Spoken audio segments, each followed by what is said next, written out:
Team who are receiving the flag officially on behalf of KCB team. They're going the flag up.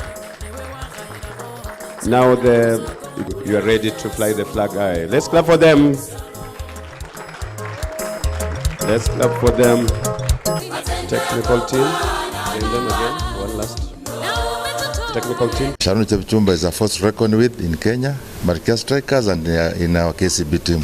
So her coming back to KCB for this championship gives us strength and the spirit to fight more. So we are hopeful that she's going to give us what it takes to win this championship. Now the team is not like more different. It's just the player that I had in 2022, and now that I believe that me coming back, it also boosts their energy and also myself as a person, and we are really looking forward to be coming back with a trophy, because that is what we are going for. Each and every person will get a chance to be in that field. We'll know that you are carrying Kenya on our backs and you are carrying KCB on our backs, so we are going to do our very best and you're not going to let you down.